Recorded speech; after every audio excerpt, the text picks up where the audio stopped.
Welcome, Aquarius, to your in-depth weekly forecast for week commencing the 27th of November for the Sun or the Ascendant.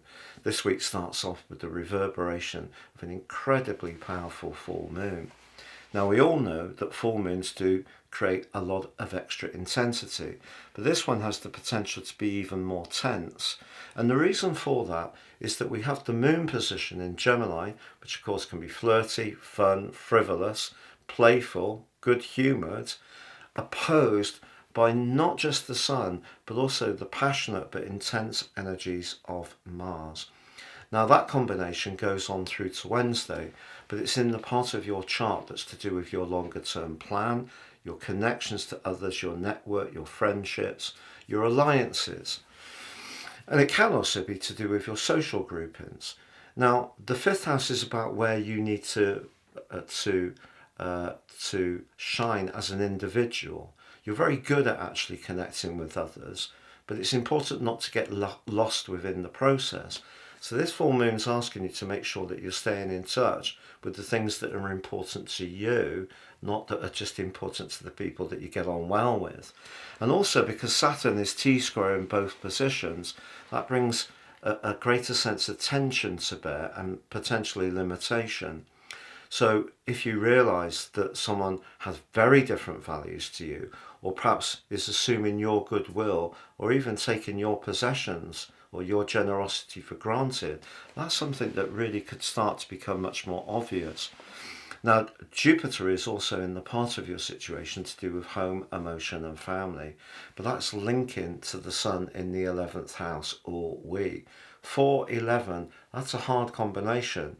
The 11th house is about those connections. It's not so much about emotion, but Jupiter's asking you to stay in touch with what you need emotionally. And that's interesting because that's what a full moon should do, but the moon tends to get a little bit lost in Gemini and is not so grounded, but Jupiter there is there to support, but Jupiter can almost like be too generous.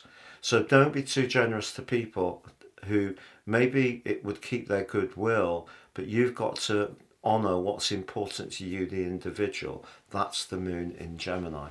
Now, Mercury is in its pre-retrograde shadow in Sagittarius, also like the Sun and Mars, the friendly 11th house, but that moves into the sign of Capricorn on Friday. It is going to go retrograde on the 13th, and I will do a special on that, but it actually forges a really great link to Saturn almost straight away. If there is something that you need to check out, do some research on, plan, you can do so with meticulous precision.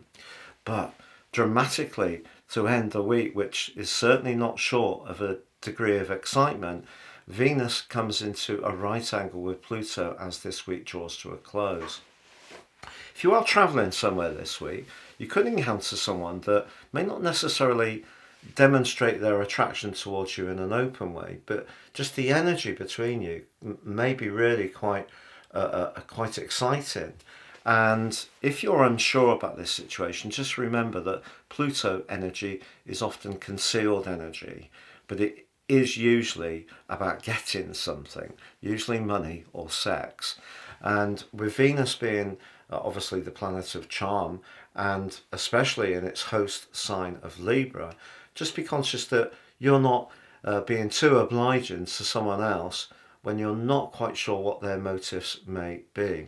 Also, in a long-standing relationship, if the full moon does bring some issues into the open, it's possible that with Venus and Pluto also in a right angle at the end of this week, that's going to give you a bit of a push to really root out what the true position of the other person is.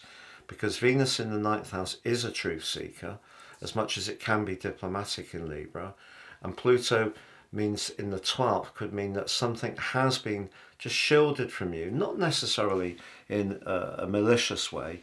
Maybe someone's a bit fearful of saying how they feel about something, and you could be remarkably okay when people take a different position to you as long as they're honest. So that honesty is very important to you. So there can be an opportunity to tease something into the open at the end of this week, but don't be too obliging for anyone this week, Aquarius. It's very important that you do stick with what you need for you about your future. And it's good to have those contacts, those networks, and those associations. They're very much part of your nature, but your core needs should be paramount this week. Thank you so much for tuning in for your weekly horoscope forecast. If you order your year 2024 personal forecast based on your unique birth data now, you'll get 30% off in my special package where you get your character analysis as well. But I'll also give you your free zodiac forecast for all 12 signs, for Western tropical, for Indian horoscopes, and also for the Chinese, all in special booklets delivered with your charts. Please see the link below for more.